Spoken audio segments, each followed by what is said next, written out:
Bahrain থেকে আসা এই ভিডিওটি সামাজিক যোগাযোগ মাধ্যমে ছড়িয়ে পড়তেই শুরু হয়েছে তুমুল বিতর্ক। অভিযোগ উঠেছে বাহরাইনে এক জামায়াত নেতার বাসায় পোস্টাল ব্যালট বিতরণ করা হচ্ছে। ভিডিওটি ভাইরাল হওয়ার পর নড়েচড়ে বসেছে প্রশাসন ও রাজনৈতিক দলগুলো। এ নিয়ে 14 জানুয়ারি সাংবাদিকদের সঙ্গে কথা বলেছেন পররাষ্ট্র উপদেষ্টা মোহাম্মদ তৌহিদ হোসেন। তিনি জানান, ভিডিওটি তার নজরে এসেছে এবং এ বিষয়ে তদন্তের নির্দেশ দেওয়া হয়েছে।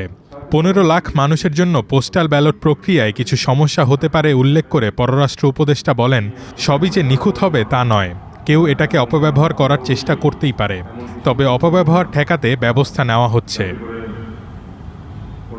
পররাষ্ট্র উপদেষ্টা আরও জানান, এই ব্যালটগুলো মানুষের কাছে পৌঁছে যাবে এবং তারা ডাকযোগে ভোট দেবেন। এখানে বাংলাদেশ মিশনগুলোর ভূমিকা খুব বেশি নয়, তবে যখনই অনিয়মের খবর পাওয়া যাবে তখনই তদন্ত করা হবে। এদিকে বাহরাইনের ঘটনায় ক্ষোভ প্রকাশ করেছে বিএনপি। দলটির অভিযোগ, বিদেশে একটি বিশেষ গোষ্ঠী ব্যালট পেপার নিয়ন্ত্রণ করছে।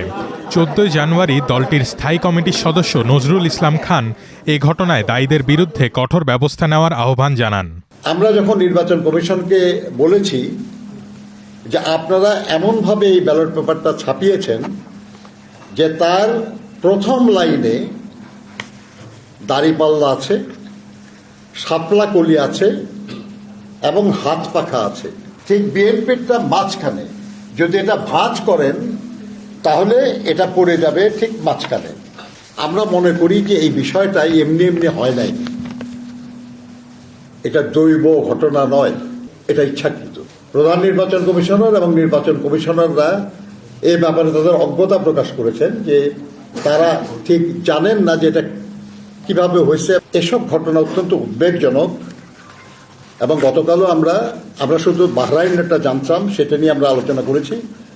আমরা নির্বাচন কমিশনকে বলেছি যে ব্যাপারে কার্যকর ব্যবস্থা আপনারা নেন।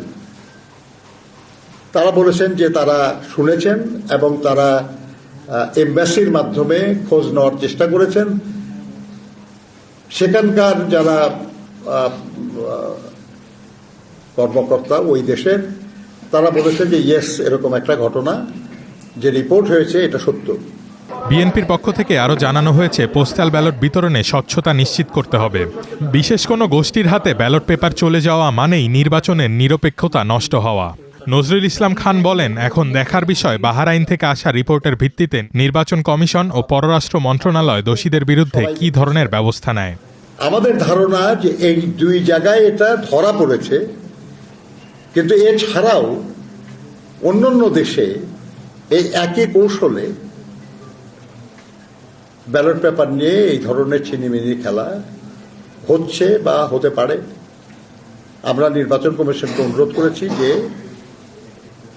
এটা বেআইনি কাজ এবং যারা এই বেআইনি কাজ করেছে খুব দ্রুত তাদের বিরুদ্ধে যদি শাস্তিমূলক ব্যবস্থা নেওয়া হয় তাহলে হয়তো অন্যরা সাবধান হবে, এই ধরনের অপরাধ নাও করতে পারে।